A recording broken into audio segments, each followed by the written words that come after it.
What is the point of vocal sirens? Vocal sirens show you what is possible. They are showing you what happens when you allow your vocal folds to elongate and remain adducted or closed. In order to sing across the secondo passaggio, across your break, you must do those two things, and a siren shows you exactly how you can do that.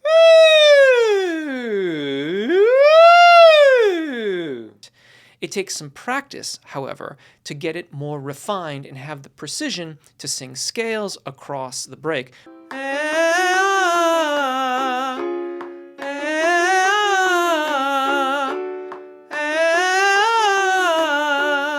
which is ultimately what you need in order to sing songs that go into the upper register or the high notes of your voice.